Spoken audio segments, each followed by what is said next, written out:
하나님께 예배하시는 여러분들을 나사렛 예수 이름으로 환영하고 또한 축복합니다. 주의 평강과 은혜가 함께하길 원하옵고 찬송가 250장입니다.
긍휼이 풍성하신 아버지 하나님, 죄를 멸하시고 죄인을 불쌍히 여기시는 하나님 아버지, 이 땅이 죄로 인하여서 고통을 받고 있고 인간의 탐심과 인간의 이기심이 만든 그 수많은 것들이 복음을 가리며 주의 백성들의 영혼들과 이들의 심령과 하나님의 교회가 고통을 받고 있습니다.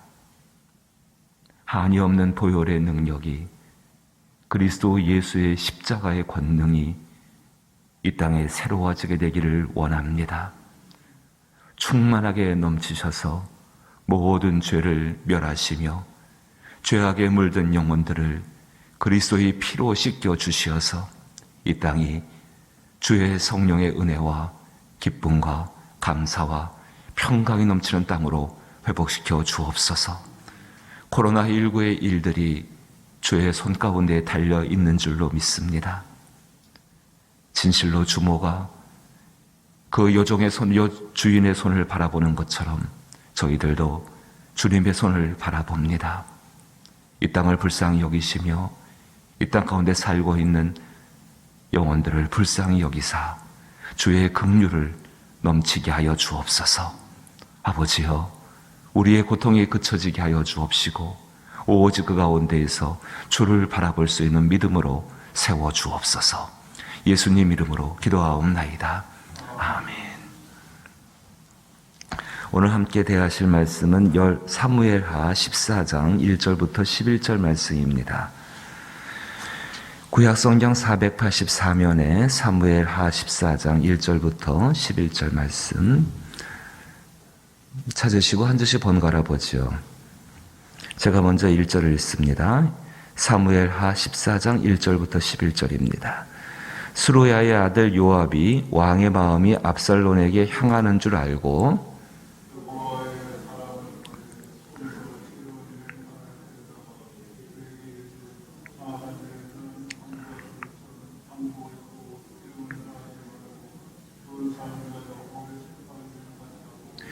왕께 들어가서 그에게 이러이러하게 말하라고 요압이 그의 입에 할 말을 넣어주니라.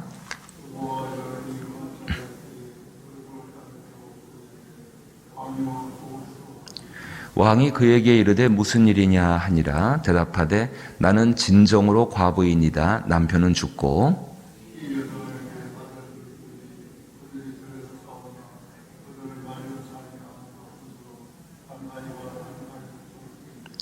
온 족속이 일어나서 당신의 여종 나를 핍박하여 말하기를 그의 동생을 쳐 죽인 자를 내놓으라.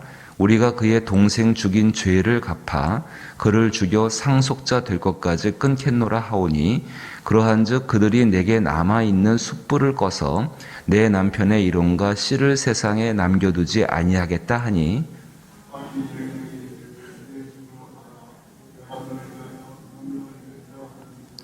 드고와 여인이 왕께 아뢰되 내 주 왕이여 그 죄는 나와 내 아버지 집으로 돌릴 것이니 왕과 왕위는 허물이 없으리이다.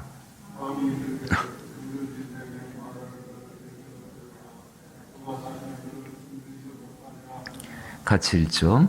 여인이 이르되 청하건대 왕은 왕의 하나님 여호와를 기억하사 원수 갚는 자가 더 죽이지 못하게 하옵소서.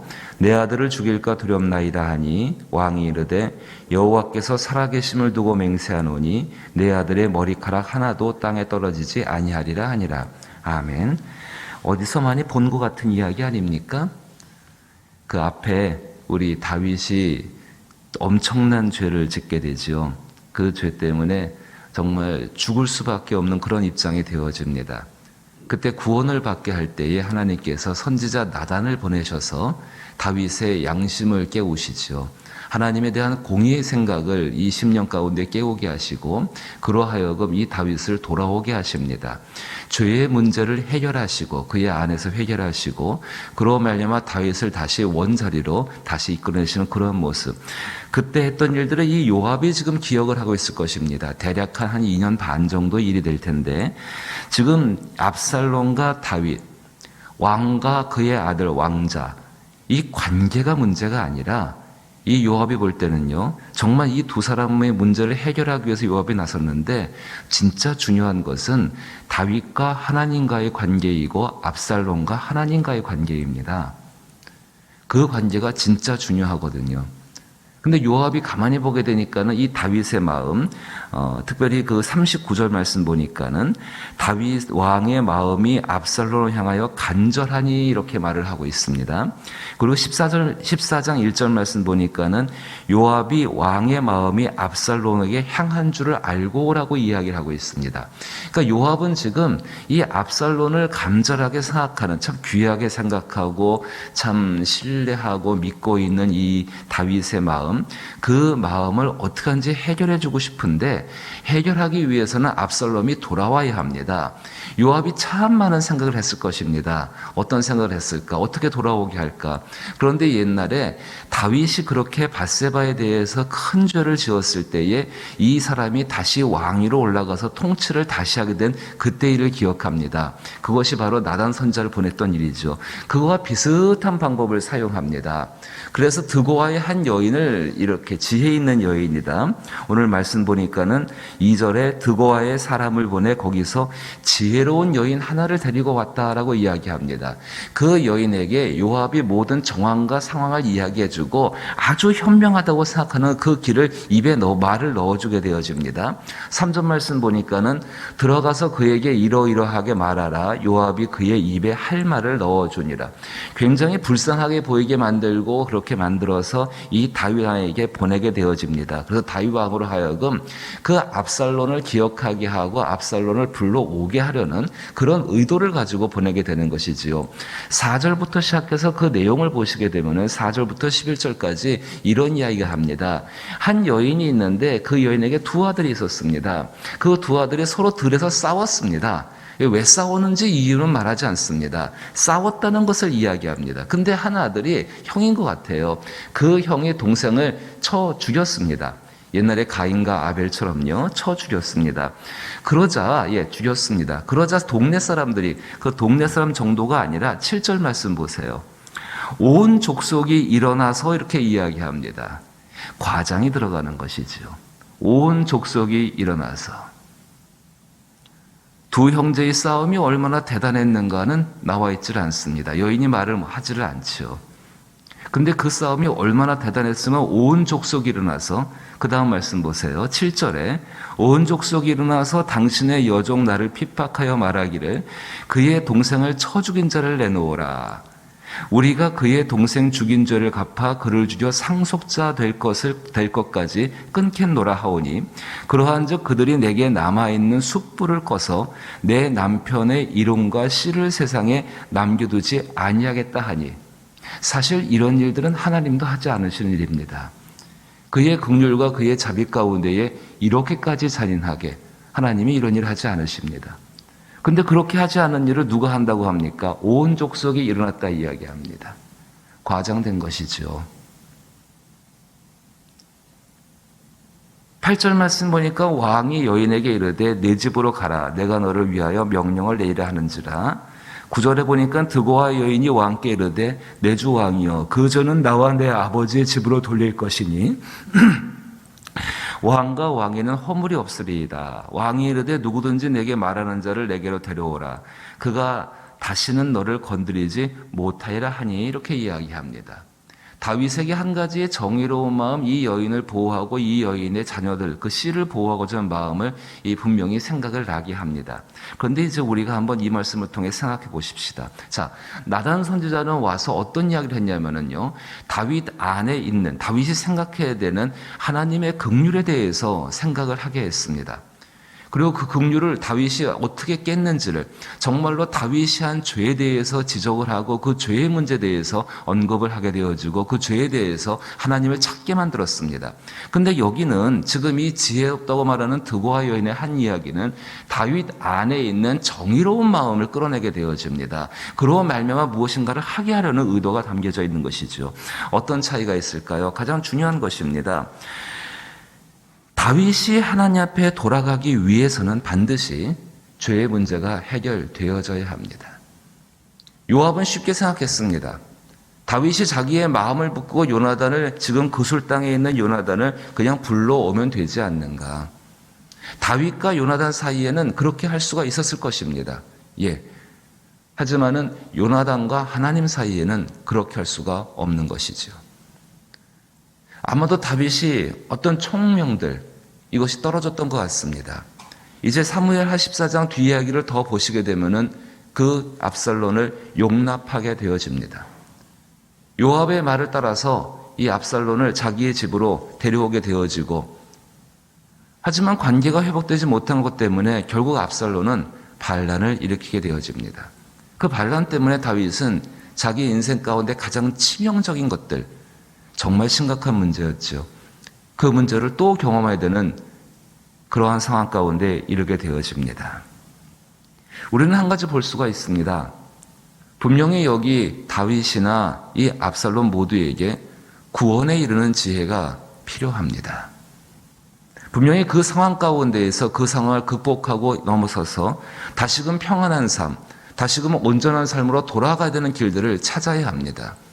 근데 그 길을 어디서 찾을 것인가? 사람의 말과 사람의 생각과 사람의 어떤 계획 속에서는 찾을 수가 없다는 것입니다. 디모데후서 3장 말씀 보니까는 우리 믿는 사람들 따라가는 것이 성경이지요.